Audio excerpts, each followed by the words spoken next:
आज हम डिस्कस करते हैं सेल ऑर्गेनेल्स सेंट्रियोल। इसे कोशिका केंद्र के नाम से जानते हैं। कोशिका में इसकी स्थिति को हम देखें तो मुख्य रूप से ये कोशिका द्रव्य में कोशिका के केंद्र के पास उपस्थित होता है या केंद्र कला के समीप ये सामान्यतः उपस्थित होता है। सेंट्रियोल को डिस्कवर्ड करने वाले वैज्ञानिक या इसकी खोज करने वाले वैज्ञानिक बेंडन थे, जिन्होंने 1887 में इसको खोजा था। सेंट्रियोल का नाम देने वाले वैज्ञानिक टी बाउरी थे, जिन्होंने 1888 में 1888 में सेंट्रियोल नाम दिया, क्योंकि ये कोशिका की केंद्रीय अवस्था या केंद्र की ओर व्यवस्थित रहता है या उपस्थित रहता है। प्राय देखने में सेंट्रियोल्स गोल्जी कॉम्प्लेक्स तथा माइटोकॉन्ड्रिया के पास उपस्थित होकर या इसके चारों तरफ उपस्थित होकर एक मुकुट का निर्माण करता है, जिससे ये तीनों ऑर्गेनेल्स हमें पास पास नज़दीक दिखाई देते हैं। नेक्स्ट हम इसमें देखते हैं सेंट्रियोल के आकार को। कोशिका की इंटरफेज अवस्था या अंतरावस्था में सेंट्रियोल का मुख्य रूप से अध्ययन किया जाता है। इसका आकृति गोलाभ सिलेंडर के आकार की होती है और इसके साइज में मुख्य रूप से हम व्यास तथा लंबाई को देखें हैं तो डायमीटर इसका 1500 से लेकर के 2500 एंगस्ट्रॉम तक होता है तथा इसकी लंबाई 300 एंगस्ट्रॉम से लेकर के 20,000 एंगस्ट्रॉम तक होती है। तो डायमीटर तथा लेंथ के अकॉर्डिंग हम कह सकते हैं कि 1500 to 2500 एंगस्ट्रॉम्स डायमीटर और लेंथ इज़ 3000 to 20,000 एंगस्ट्रॉम इसकी लंबाई होती है। संरचना को हम डिस्कस करें। प्रत्येक कोशिका केंद्र मुख्य रूप से परिधीय सूक्ष्म नलिकाओं के द्वारा बना होता है और प्रत्येक परिधीय सूक्ष्म नलिका एक ट्रिपलेट के नाम से जानी जाती है, अर्थात इसमें 3 माइक्रोट्यूब्यूल्स एक साथ उपस्थित होते हैं। ये 3 माइक्रोट्यूब्यूल्स के मुख्य रूप से 9 समूह पाए जाते हैं और इनके केंद्रीय भाग में एक सेंट्रल रोड या हब जैसी संरचना पाई जाती है। इस सेंट्रल रोड या हब का डायमीटर 20 एंगस्ट्रॉम होता है और इस सेंट्रल हब के चारों तरफ या परिधि के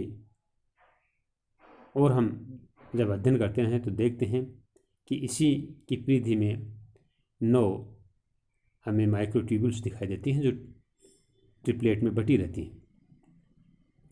प्रत्येक ट्रिपलेट में उपस्थित माइक्रोट्यूब्यूल्स की स्ट्रक्चर को हम देखें तो इसमें सूक्ष्म सब फाइब्रिल्स पाए जाते हैं और ये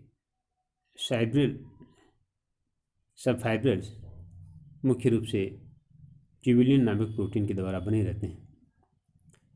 इनकी संरचना को हम डिस्कस करते हैं तो हम देखते हैं कि ये कार्टव्हील स्ट्रक्चर के समान हमें दिखाई देता है।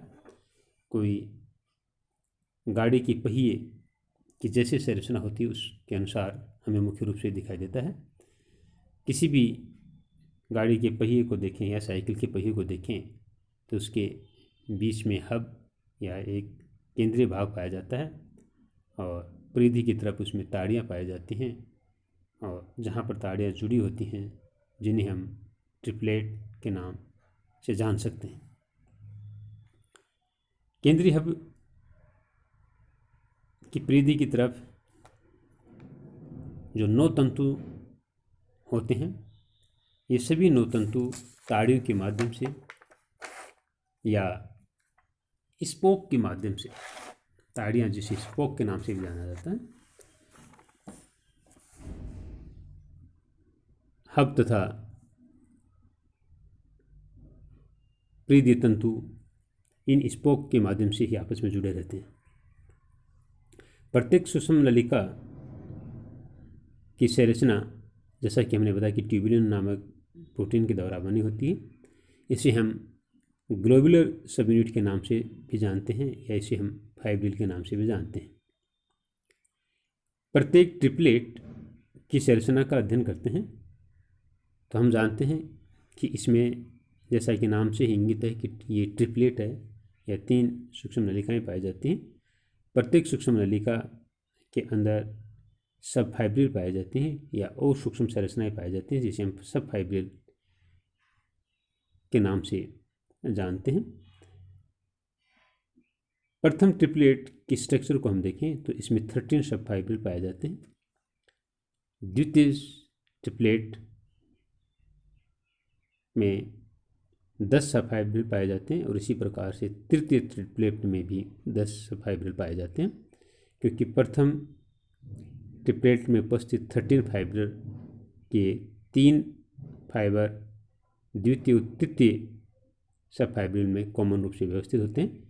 इन ट्रिपलेट का नामकरण हम दिए गए डायग्राम में हम देख सकते हैं कि इन ट्रिपलेट को हम ABC के द्वारा रिप्रेजेंट करते हैं और इन ट्रिपलेट की डायमीटर को जब हम देखते हैं तो इनका डायमीटर लगभग 250 एंगस्ट्रॉम पाया जाता है। अर्थात प्रत्येक ट्रिपलेट है, इसका डायमीटर 250 एंगस्ट्रॉम होगा, जिन्हें हमें A, B और C के द्वारा रिप्रेजेंट किया गया है और इनमें क्रम से 13, 10 तथा 10 सब फाइब्रिल्स पाए जाते हैं। कार्टविल स्ट्रक्चर के रूप में उपस्थित सेंट्रियोल के डायग्रामेटिक रिप्रेजेंटेशन के माध्यम से हम समझ सकते हैं कि सेंट्रल में इसमें जो भाग पाया जाता है जिसे हब के नाम से हम जानते हैं और इससे 9 स्पोक या 9 ताड़ियाँ निकल रही हैं और ये ताड़ियाँ ट्रिपलेट से जुड़ी हुई होती हैं, जिससे ये सेंट्रियोल हमें कार्ट व्हील या गाड़ी के पहिए के समान हमें दिखाई देता है। प्रत्येक जो ट्रिपलेट थे जिसको हम ग्लोबुलर सब यूनिट्स के नाम से जानते हैं, इसमें जो ग्लोबुलर सब यूनिट उपस्थित होती हैं जिन्हें हम 13, 10 तथा 10 सब यूनिट्स कहते थे या इनके नाम से जानते हैं, इनके डायमीटर को भी देखें तो हम देखते हैं कि इनका डायमीटर लगभग 45 एंगस्ट्रॉम होता है। ब्रीफली हम देखें तो कार्ट व्हील स्ट्रक्चर के अंदर परिधि के ऊपर उपस्थित 9 फाइबर पाए जाते हैं जिनका डायमीटर 2500 एंगस्ट्रॉम होता है और प्रत्येक फाइबर में 3 माइक्रोट्यूब्यूल्स पाई जाती हैं। ये 250 एंगस्ट्रॉम की होती हैं और प्रत्येक माइक्रोट्यूब्यूल्स में सब यूनिट्स पाई जाती हैं या 3 सब यूनिट्स पाई जाती हैं। इन सब यूनिट्स में 13, 10 सब यूनिट होती हैं। इनके डायमीटर को हम देखें तो इनका डायमीटर लगभग 45 एंगस्ट्रॉम होता है। तो इस प्रकार से सेंट्रियोल कोशिका में एक कार्ट व्हील स्ट्रक्चर के रूप में हमें दिखाई देता है। सेंट्रियोल का मुख्य कार्य कोशिका विभाजन के समय ये स्पिंडल फाइबर का निर्माण करते हैं या तंतु का निर्माण करते हैं, जिससे कोशिका में उपस्थित क्रोमोसोम्स आपस में बंधे रहते हैं या कोशिका विभाजन के समय ये सेपरेट होते हैं। तो ये जो स्ट्रक्चर हमें दिखाई देती है, इस स्ट्रक्चर को हम सेंट्रियोल के स्ट्रक्चर के नाम से जानते हैं या cart wheel structure of centriole के नाम से हम इसे जानते हैं। ये बेसिकली, जैसा कि हम जानते हैं कि कोशिका के केंद्रीय भाग में या केंद्र कला के पास उपस्थित होता है और कोशिका विभाजन के समय ही ये अपनी ट्यूबुलिन प्रोटीन के माध्यम से या इसमें उपस्थित जो ट्यूबुलर स्ट्रक्चर होती हैं उसी के माध्यम से ये तर्कतंतु का निर्माण कर कोशिका के विभाजन में अपना सहयोग प्रदान करता है। धन्यवाद।